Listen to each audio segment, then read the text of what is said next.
This is 7 News, the voice of the Riverina. Tonight, the Riverina celebrates the race that stops the nation. Wagga Council knocks back a $25 million Bunnings redevelopment.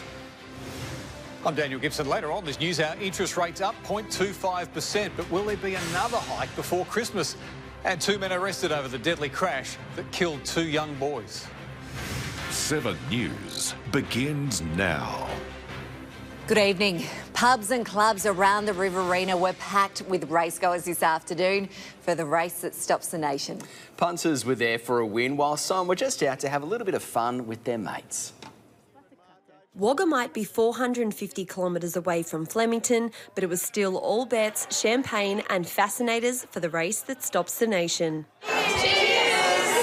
Romano's was just one venue to hold an event for the race, putting on lunch for the ladies and a big day out for the boys. Since we started here at the pub, we've been running different events and they just seem to get bigger and better every year, so it's great. Punters were out studying the form guide, hoping to back a winner. My partner has put it on, had one win so far. For some, Melbourne Cup Day is a tradition. So do you do something for it every year? Every year, yes. Love Melbourne Cup, do love Melbourne Cup. For others, it's a chance to catch up with mates. It's pretty good. We're here with some friends, having a good day. Boss let us have half a day off, so that's pretty good. And for businesses, it's a way to bring in some customers outside the week of the Wagga Gold Cup. Country town, whether it's Wagga or Tamworth or anywhere in between, it's a stimulus package for local business. But at the end of the day, it's still all about the horse race that still captures the nation's attention, with Without a Fight coming in first for the 2023 Melbourne Cup. 100 metres to go, 2 or 3 lengths in front, coming away from Shiraz and also Solgum. Without a Fight, Mark Zara, a Melbourne Cup champion. Jacinta Coonahan, 7 News. The Reserve Bank of Australia has hit borrowers with a Melbourne Cup Day interest rate rise. It's the first rate rise in 5 months. Jacinta Coonahan joins us now. Jacinta, what more can you tell us? Well, Maddie, it's another blow for homeowners and business. The RBA has lifted the cash rate by 25 basis points. That means for someone with a $500,000 loan, today's rise will add an extra $76 a month. Rates are now the highest they've been in 12 years, something local real estate agents say are having a big impact. I think it's going to have a pretty devastating effect for a lot of mortgage holders right across the country. I know for Wagga, the bank is already making moves. Banks are making moves to foreclose on a number of mortgages. The RBA justified today's decision, saying inflation needs to come down. Maddie? Thanks for the update, Jacinta. Jacinta Coonahan reporting there for us tonight. Wagga Council has knocked back an amendment to the Bunnings redevelopment. The application was made for a second exit onto Pearson Street. This modification was submitted by Bunnings after businesses in the area raised concerns over traffic management. But Council turned down the request, citing safety and traffic flow. In the room there was a willingness to reconsider that refusal with different traffic treatments subject to Transport for New South Wales and Bunnings all being at the table and all agreeing on a different solution. The council will work with the hardware giant to help resolve its traffic problems. Final referendum results have been confirmed as the formal confirmation writ was handed down to the Governor-General. 75% of people voted no in the Riverina, one of the biggest no voting areas in Australia. Statewide, 58% voted no in New South Wales, while the national no vote was 60%. The highest percentage of no votes came from Queensland with 68%. The ACT was the only state to vote yes. The Riverina's boundaries look to be redrawn as the Electoral Commission cuts back on federal seats. One local mayor is pushing back against the proposed changes, saying a move to a different seat is illogical. Long-time towns of the Riverina swapped out and emerging key areas ushered in. An electoral shake-up could soon see changes to the federal seat not seen in a decade. In 2013, the Shire was actually going backwards in population sense, but in the last 2 census, we are probably one of the faster growing shires in the state. As the Australian Electoral Commission looks to cut the number of federal seats in New South Wales from 47 to 46, the major parties are at odds over which seat should be scrapped, but they largely agree on how our region should change. Based on population shifts, they'll do it based on neighbouring electorates and the changes in demographics that they've had. In proposals made by the Liberal, Labor and National parties, the Riverina could lose the entire Parkes and Cowra LGAs to other seats, as well as parts of the Lachlan Shire, but it could gain the entire regions of the Upper Lachlan, Snowy and Yass valleys, as well as parts of the hilltops. From the demerger point of view, Riverina probably is the more logical federal electorate to be in. While those set to gain have backed the proposals, one local mayor is pushing back. The Lockhart Shire has been singled out by the Nationals, with suggestions it should be moved back into the Farrer electorate for the first time since 2013. I don't think that really is taking the best interests of the Lockhart Shire into place, and we've got to put forward what we think is the best way that we can service our community, and we believe that's by staying in the Riverina. While the local member disagrees with his own party's suggestion, he is confident he still holds the region's support. So I'll continue to do what I do leading up to the next election, and we'll go see what happens after that. A final decision on the new boundary lines will be made by the AEC late next year. Emily Francis, 7 News. The Minister for Corrections has spoken out about the government's decision to return the Junee Correctional Centre to public ownership. The Minister says reversing the privatisation of jails will provide greater access to government help and rehab programs. The Minister also plans to address the Council's concerns about lack of consultation. We have 17 months to consult with the local community, and certainly I'll be looking forward to making my way down to Junee as part of the communication and implementation process. The jail has been run by GEO Group for 30 years. The government estimates it'll cost the state $75 million a year to operate when it takes over in 2025.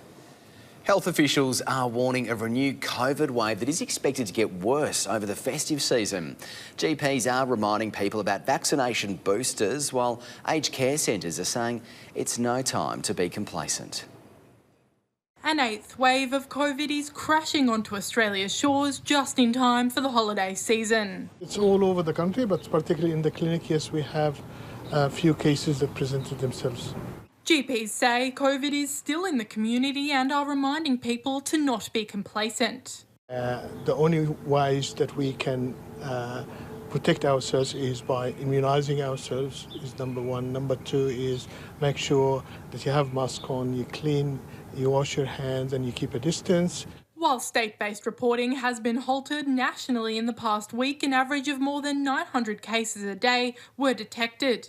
Aged care homes say vulnerability is still a factor, with precautions like rat tests and masks still mandatory. And in nursing homes in particular, where we get people who visit who might not have visited all year, people come from out of town to see their relatives and friends, the risk certainly does go up a little bit around Christmas time. And it's not just residents at aged care centres, the flow-on effects of the virus still continuing through to operations. One of the biggest risks is our staff getting COVID, because if we knock a few staff out of the roster, that can be really hard to backfill as well. The community is urged to take extra care around those that are vulnerable and consider getting their boosters. If you got the illness, contact your GP as soon as you can. Marla Summer, 7 News. Boat owners on the region's inland waterways have been put on notice following the Maritime Authority's first safety blitz of the season. Across the 2 days of operations Stay Afloat, safety officers conducted more than 350 checks across the state. Despite being pleased with the compliance rate of more than 80% on Blowering Dam, authorities say there is still too much complacency and misunderstanding around life jackets. We've seen an alarming number of offences related to life jacket wear, and your life jacket is the most important piece of safety equipment you can have on your vessel. 28 compliance checks were carried out on the dam with 5 official cautions handed out. Well, Kirsty joins us now for a look at today's weather conditions. And Kirsty, quite warm out there, a bit humid too. That's right, Maddie and Nick. Hello to you both and good evening, everyone. Certainly another warm day across the Riverina. Temperatures a couple of degrees above average. And as Maddie said, we felt that humidity this morning. That was ahead of some approaching showers and storms with lightning that moved through the Riverina at around 10 a.m. in West Wyalong. We had a top of 27 degrees, winds gusting up to almost 40 kilometres an hour out of the northeast and the northwest across the region. Junee reached 27 and for Cootamundra a top of 28 degrees. Today's scattered showers will continue overnight. We are expecting heavy bursts of rain tomorrow, at this stage between 1 and 6 millimetres. I'll have a look at that midweek forecast shortly. Midweek forecast. Thanks, Kirsty. Sounds good. Still to come in 7 News, a fire retardant paint to protect against bushfires on the shelf at Bunnings. And a disability support worker crowned Miss Wagga Wagga. And a little later on this news hour, 2 men arrested 24 hours after a deadly crash that killed 2 young boys. Plus, Australia's relationship with China seems to be on the mend after years of trade bans and open hostility. And 1 month on, there's still no hope of a ceasefire between Israel and Hamas.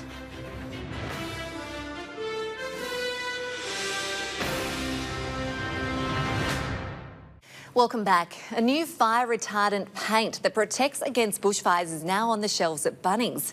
The paint, designed by engineers at NSW, has been tested to withstand higher levels of radiant heat and ember attacks.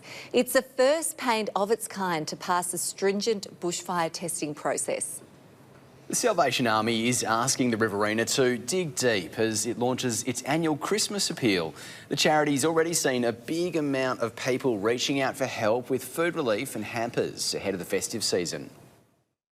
The appeal is really important to the struggling families and people of the local area because, as we all know, it's not getting easier out there.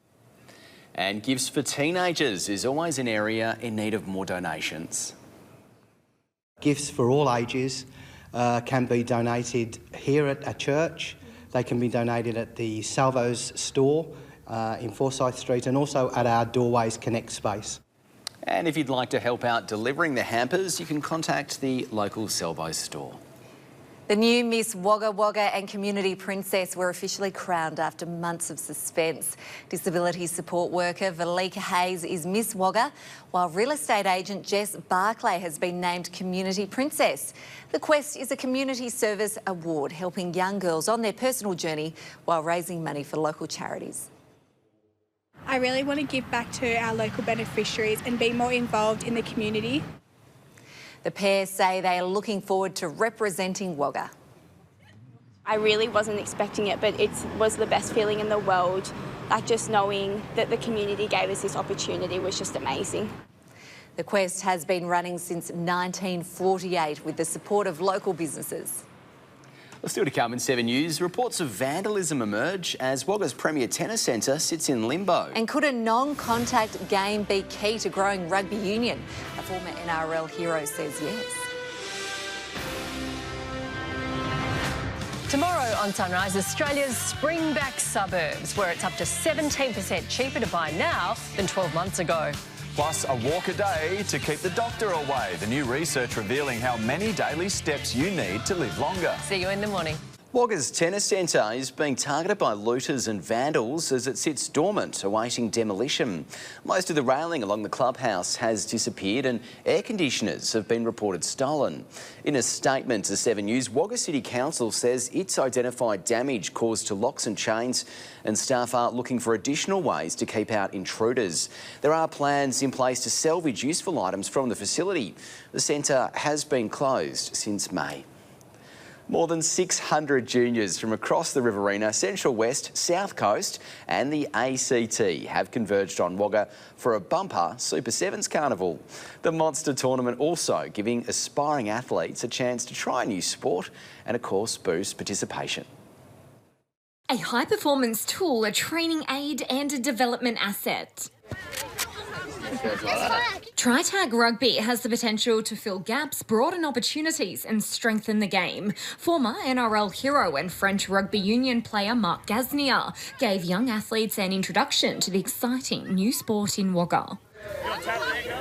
we can introduce the kids to rugby through the non-contact format and then slowly apply the appropriate skills through programs, etc., to allow them to have the best possible experience they can into the contact format. We see it as that safety blanket for kids. They can come in, they can try the tackle. If they're not into the tackle, they can come back into try tag and then bounce between the two. For players concerned about head knocks and the risk of injury, Try-Tag Rugby provides a pathway to participation. The game is played on half a rugby field with 8 players on each team.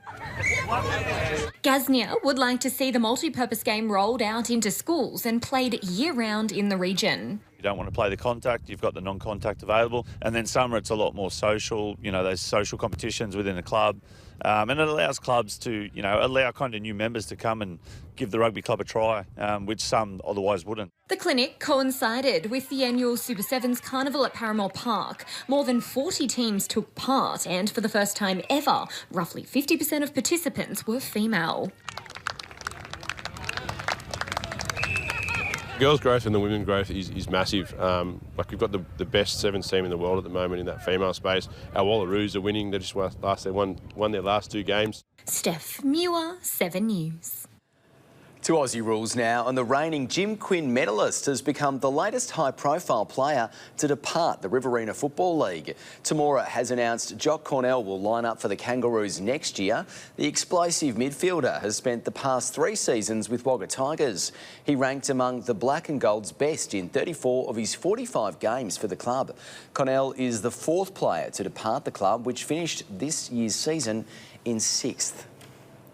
To motorcycle racing, and teenage star Byron Dennis isn't letting a broken foot stop him from supporting his fellow riders in Wagga. Byron took on an official role at Yarragundry, acting as a flag marshal for the Open Arena Cross event. The 16-year-old has spent the past 8 weeks on the sideline after breaking the top of his foot in 2 places. Still trying to recover from that, but they're looking forward to getting back on the bike and getting ready for next year. 2024 is shaping up as a massive year for Byron, who was crowned Australian Motocross MX3 champion.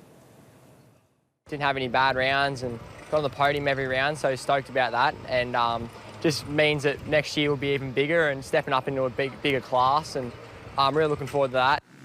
Byron will race against riders up to twice his age when he moves into the MX2 class next year.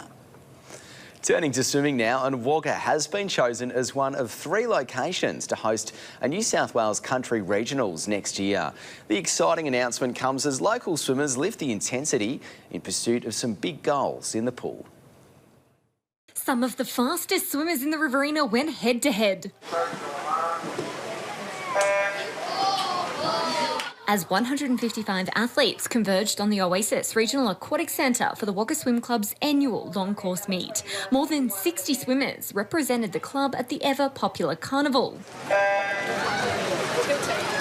which plays an important role in supporting the development of aspiring juniors. The younger one enjoy and have official long courses result come true, and the swimmers have chance qualify for next event like regional.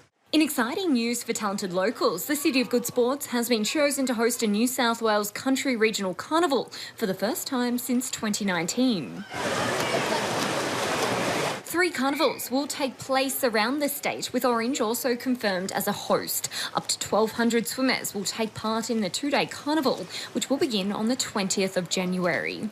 Advertise how we're very good in the around Riverina and the pool and the facility. 22 athletes have qualified to represent the Wagga Swim Club at the New South Wales Senior State Age Championships in Sydney next month. Will be good to see good numbers from Wagga, represented club in the Sydney States. Meanwhile, pools in Batlow, Cancoban and Tumbarumba will open to the public for the 2023 swim season from Saturday. Steph Muir, 7 News.